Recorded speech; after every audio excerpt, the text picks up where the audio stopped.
Well, hello, everybody. Good afternoon. Thank you all so much for attending. I'm just going to give a couple of extra minutes here for people to join in. I hear everybody pinging in, so I just want to allow a couple of extra people to join in. Looks like we really have a great turnout today, which is not only related to the importance of the subject matter, but also likely due to some of the lack of clarity on the future of Microsoft Dynamics GP. So it is our sincere hope today that we can help create enough clarity for you to help you form a good strategic decision for your business as you contemplate what's your next as it relates to Dynamics GP. My name is Jory Weissman. I'll be your presenter today. I've spent, as it's noted here, in excess of 30 years of my professional career helping businesses like yours implement various business management solutions, and well over 20 years of that working with the Microsoft Dynamics GP solution. I see many of our current clients are in attendance today and some new names and organizations as well, and very pleased and excited to connect with all of you and share some of this important information with you. Before we begin, just a few housekeeping notes to share. The session is planned to run approximately 30 minutes. I know time is valuable, so we've tried to aggregate and condense the most relevant information for your consideration. Please know the opinions expressed today are just that, opinions about the current state of the Dynamics GP solution and its implications for you and your business. As you consider this, I would also urge you to connect with your resellers and consult with the various web resources to confirm your understanding and, most importantly, evaluate what this means for you in the context of your business. And lastly, the session is being recorded. A shareable link will be sent out at the conclusion of the session so that you can circulate to your associates as is needed. Everybody will be on mute, but you can pose questions through the chat box as is necessary and time permitting. We'll try to get to it, but if not, we'll certainly capture that information and respond accordingly after the session. I thought this to be an appropriate quote to share, given the fact that I've been hearing about the death of GP for the past 15 or so years, maybe even more, but yet still here we are, all of us running Dynamics GP and a very significant user base that's very concerned about the lifespan and continued longevity of the solution. For those of you, it kind of reminds me of back in the day, if you've been longtime users of GP, there was a concept known as a Project Green that Microsoft had introduced, where they were expressing a vision to unify all of their 4 product lines into this one cohesive solution, trying to meld the best of everything. Well, it didn't get very far, unfortunately, and some of that lack of clarity continues today with their strategies and some missteps along the way. But as technologists, we kind of have our own opinions about the future state of GP. And needless to say, for us to remain viable as an organization and continue to provide value to our clients with leading edge technologies that will help them advance the business, we needed to move on from Dynamics GP. And although we actively support many users, GP is more of our pasture than it is our future. But the hope is that given today's session, you can decide for yourself. And that's really what we want to have it happen today, is give you the facts, allow you to kind of evaluate that, and then make a decision. Is GP gone? Is GP got some legs left to it? You'll decide. So when we think about our agenda, we're obviously going to give you an overview of some of the recent announcements. There's some pretty important ones that you should all be aware of. If not already, I'll certainly serve as a great reminder. We'll focus in on some of the Microsoft support plans, specifically the fixed and modern lifecycle support plans. And as part of that, examining mainstream support versus extended support, and then going over some very key dates that you should all be aware of if you're not already aware. And then we'll talk about the short and long-term options and implications, what it means for your business. All right, there are some interim strategies that we would advocate that can kind of help you get a taste of the cloud without diving in completely. And of course, if you are considering already, can talk at a high level about some of the ERP transition strategies that are available for you. And then, like I said, time permitting, we'll open up to a little bit of a Q&A. So one of the first things I wanted to focus on is some key announcements by Microsoft. And the first thing that they said is that as of April 1st, 2025, no new perpetual license sales will be made to new customers. Now, I want to allow that to sink in for a minute, and let's think about the ramifications for the users and the ecosystem in general, the revenue stream to Microsoft. To me, it's a wither and die type statement. And further, without really a healthy ecosystem or significant system updates to the solutions, integration of important technologies like AI and ML are going to be left behind. And these are very real technologies that are having a very positive impact on many, many businesses.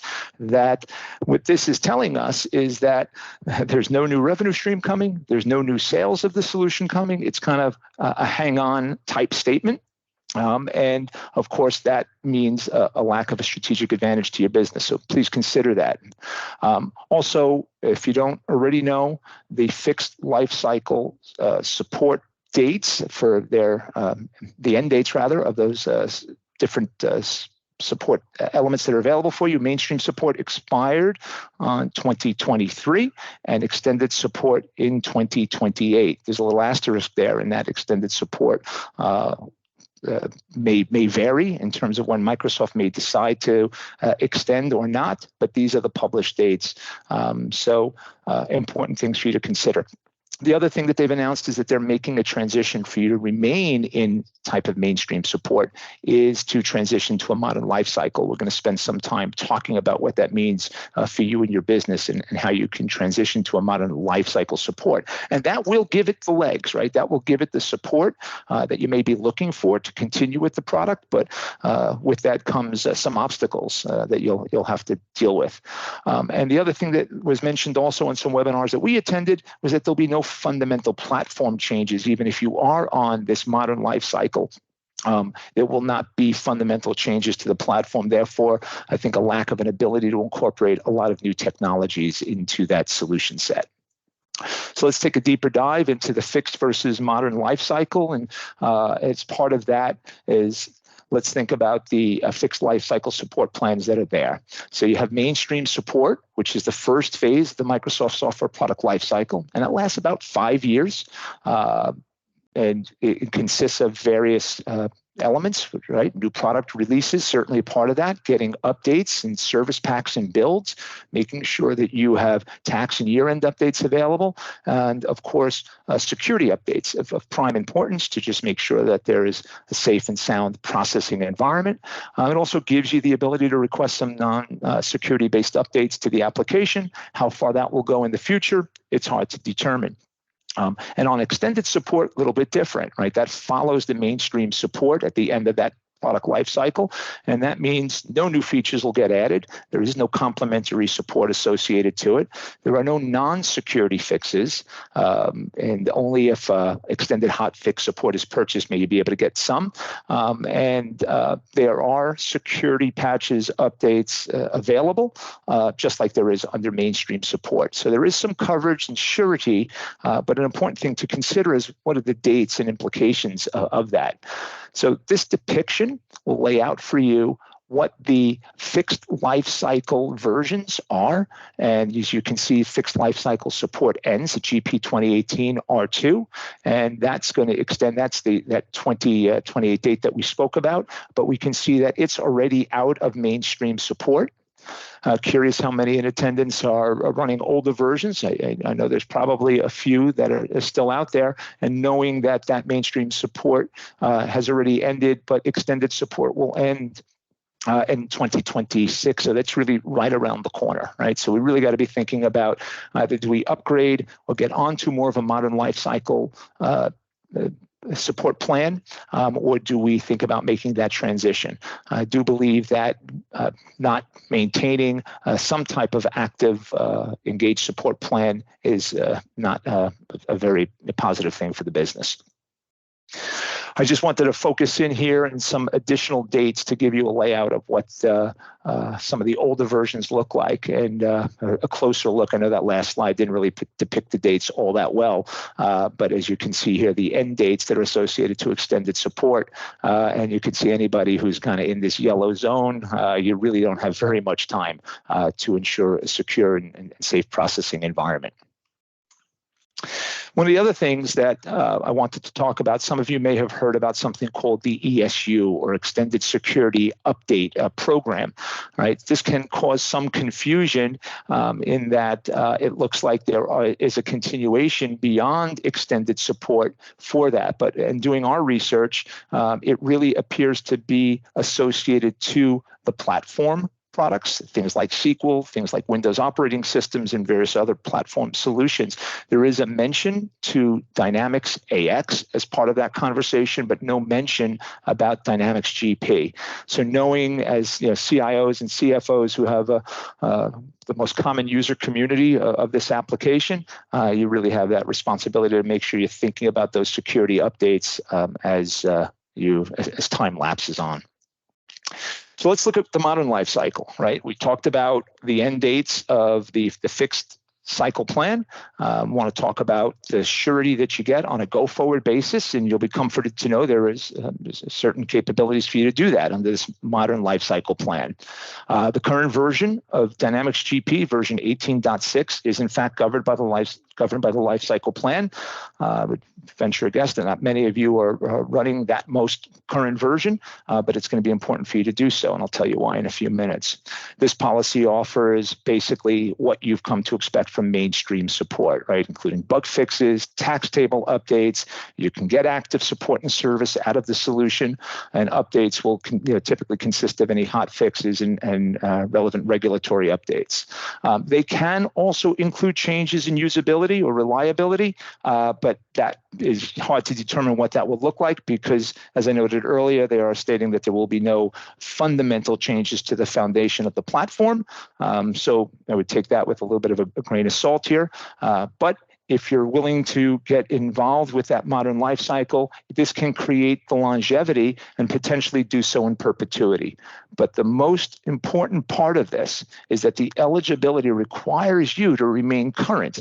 That's why we noted this 18.6 release point, because it will require you to take at least one of the 3 annual all-inclusive updates that Microsoft is going to be producing. And so they're going to increase the frequency, and in order for you to maintain enrollment with the modern life cycle, you've got to take at least one update per year. And that could be a bit of a heavy lift. I mean, historically, we see GP being updated by end users once every 4 or 5 years. And just curious, I don't know if Maria is going to set on the poll right now. Curious how frequent you as end users have opted to update your GP environment.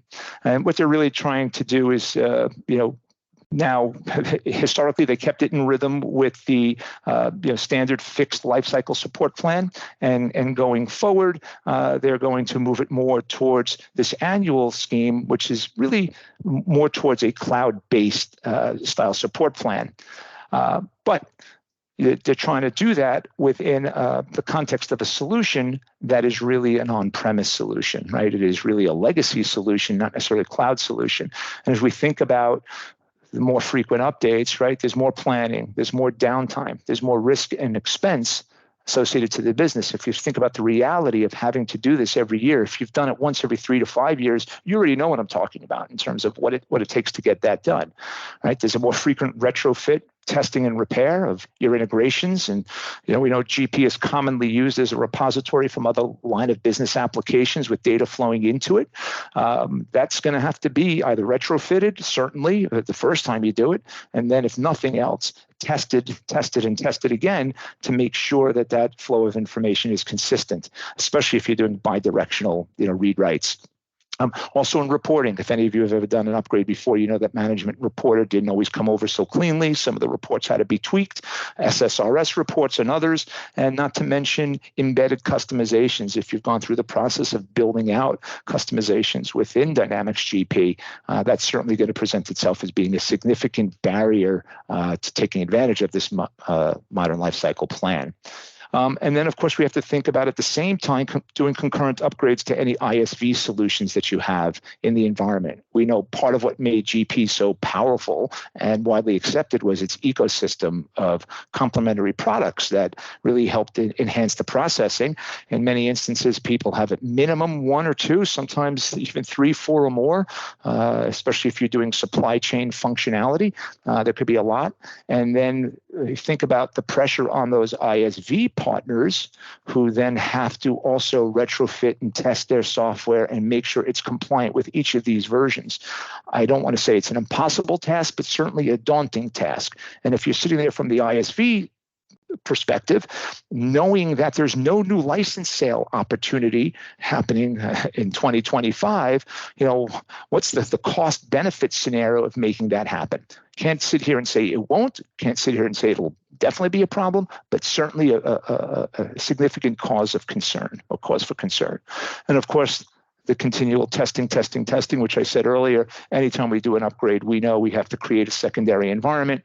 There's various other infrastructure costs related to doing that, whether it's new servers, whether it's new versions of database and operating systems, et cetera. All of that comes into play here. Which is going to substantially increase the total cost of ownership of doing these annual upgrades versus the every 3 to 5 plus years you may have done that historically. And then I like to talk about something we call the force multipliers, right? So we're already aware of all of the barriers that are there, but what's the scope of your GP deployment, right? If you're running financials only, a lot of people are, right? What we'll call GL, AR, AP as a standalone solution, fantastic. But then if you think about full ERP and supply chain, I think the scope of the upgrade just becomes more challenging. Also, multiplier might be the number of subsidiaries that you're running, the number of business entities that you're running. We see a lot of that in the GP community, and each one of those databases will need to be updated. So that's also a multiplier. What's the quantity and the type of customizations that you have? How deep are they? Are they embedded? Are they external? A lot of things to consider there. And of course, the number of the ISV solutions become a force multiplier. So that's just expanding on some of the concepts they talked about on the previous slide. But one of the key things is about scarcity of resources. Let's face it, GP's been around a really long time, and it's an aging, retiring resource pool, right? People who got into the business, they got into the business working with Dynamics GP as a class-leading solution, and they've spent years and years and years working professionally to do that. And we see that the challenge that exists in the marketplace of finding competent, capable resources, it's absolutely a shrinking resource pool. And that's something to think about, right? If we say, hey, we want to hang on to this thing for the next 3 to 4, 7 years, what is that going to look like in the face of having to do all of these upgrades?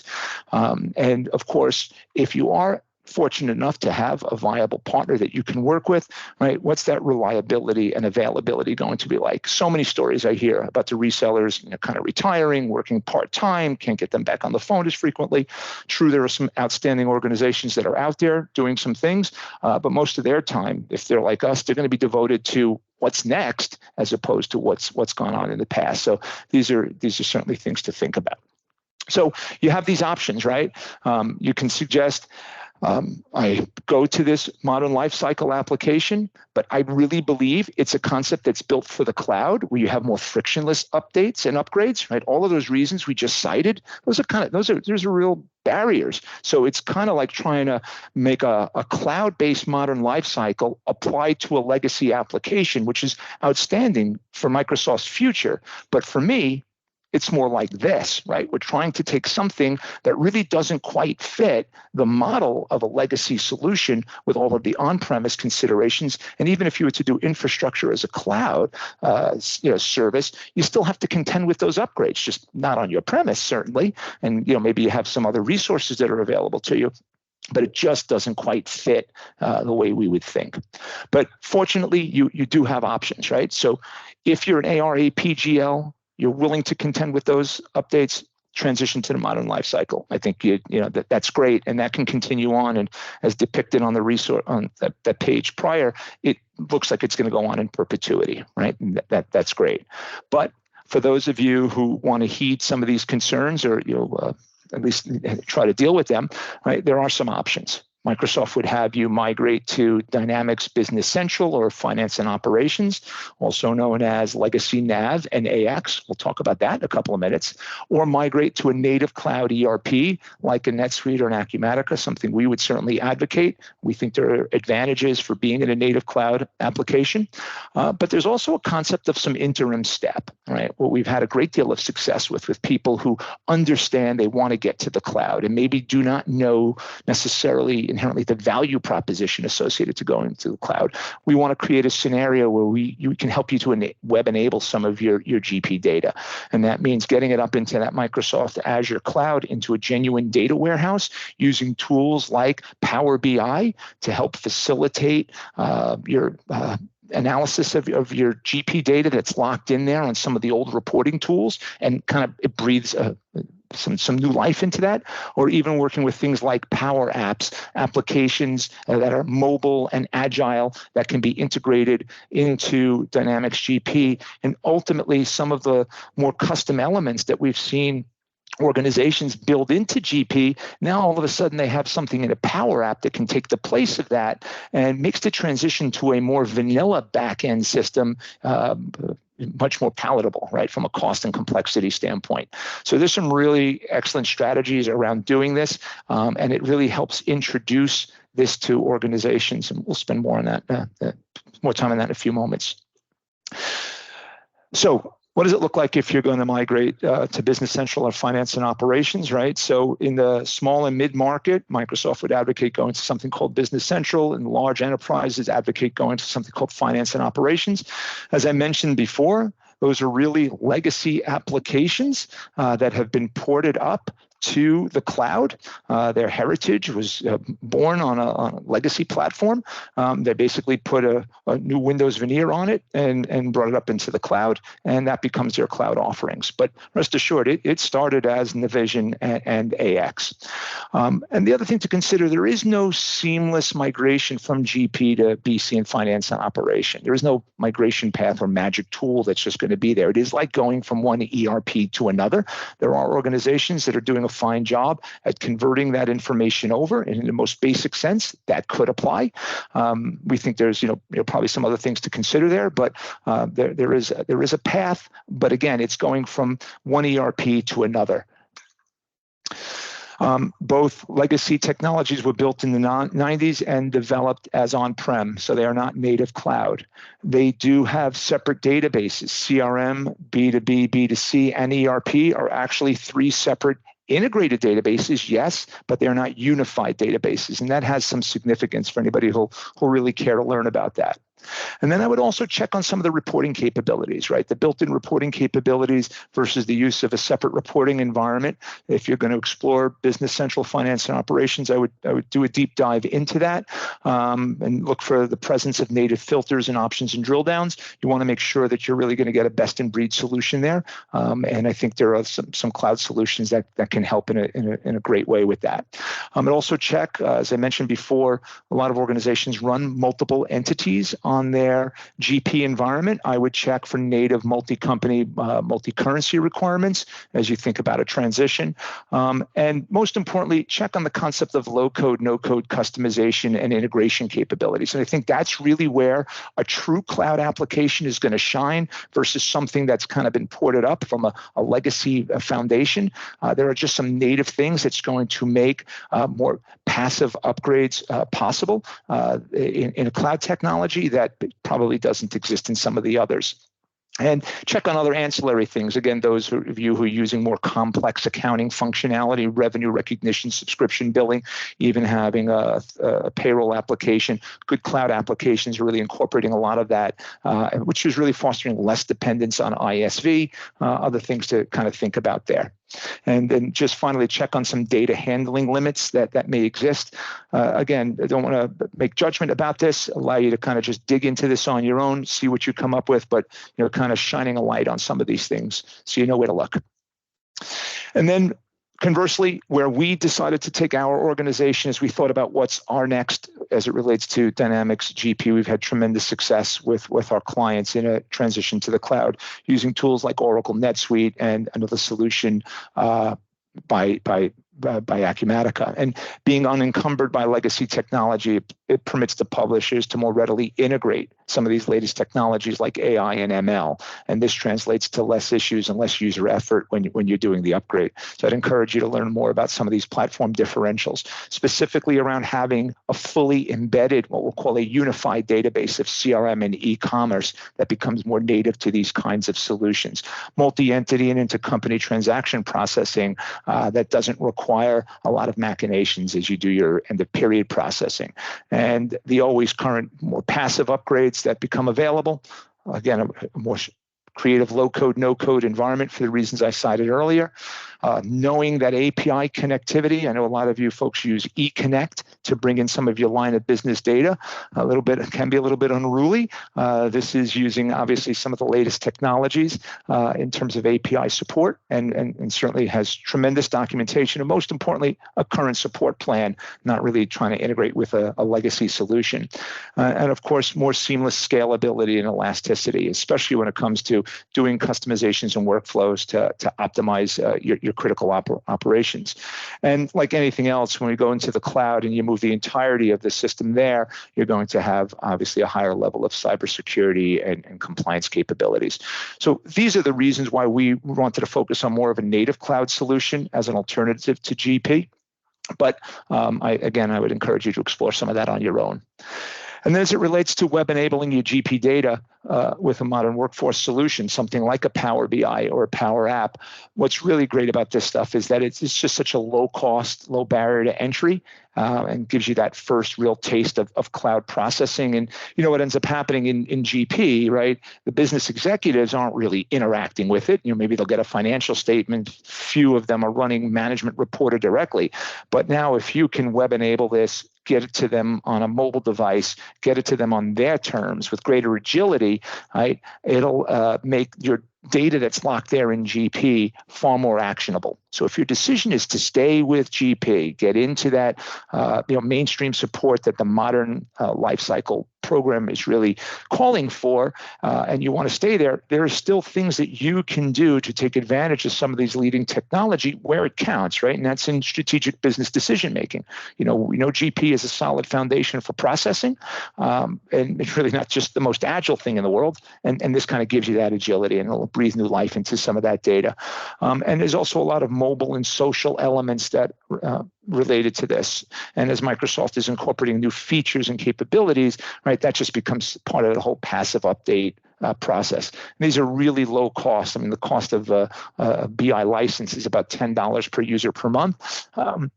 Power Apps, a little bit different licensing there, but again, extremely low cost. And if you're at all interested in understanding how this can be applied to your business as that first critical step, we'd certainly be happy to chat with you about that. And then last but not least, we've got a QR code here. I'll leave it up on the screen that you can scan, and you can reach us, contact us through email or through submitting a form on our website. We'd be happy to chat with you. As I mentioned, we will be sending out the updates, the recording of this session to you as a shareable link. And hopefully it gave you at least some food for thought, if nothing else. And I do appreciate it. It's just about at our time limit, about 30 minutes here. And I don't know, Maria, was there any polls that you were able to launch if we have the closing couple of minutes concerning frequency of updates or things like that? Yes, absolutely. So we had a really nice turnout on the poll. So the question was, how frequently do you upgrade your GP instance? Looks like almost a majority of the attendees today, so 45% said that they upgrade between 3 to 5 years. And the next tier below that, 30% of attendees confirm they upgrade between 1 and 2 years. So definitely not that frequent. That's good. Well, you know, that it's a good number, 30%, about what we would have expected. And you know, again, thinking about the complexity of that environment can dictate that. I think that's good diligence. The more frequent you can update, the better served you're always going to be. But not surprised by the 3 to 5 year comment. And I wouldn't be surprised if there was a couple that was even longer than that. And that really fits into that modern life cycle. That fixed life cycle plan, right? Microsoft said said, when we released the product, we're going to give you 5 years of mainstream support before moving it to extended support. And that's always been a good impetus, right? But now what we're finding is so many people are sitting there at 18 and 18.2 and saying, well, let me get onto that extended support plan. And then, where do I go from there? And so that transition to the modern life cycle, if you're going to do it every year, I think, the more frequently you do it, certainly the easier it does get. But there's going to be that barrier, right? There's that testing, there's that cost, there's that planning, there's a lot of things to coordinate there. And frankly, to do that on an old platform, the question is the why, right? Unless there's, some huge customization or requirements there that you just don't want to get rid of it. But that's, ultimately, like I said at the outset of the presentation, your decision as it relates to that. But it certainly sounds like there's a lot of people there that haven't upgraded very frequently. So excited to certainly chat with you if you'd find value in that. But I think that's where we are today, just 30 minutes. So I want to stick to the timeframes as promised. I want to thank you all again for taking a couple of minutes here. Hope you got some insight here that was valuable. And please be in touch if we can help in any way. We'd be happy to do that. Thanks again, everybody.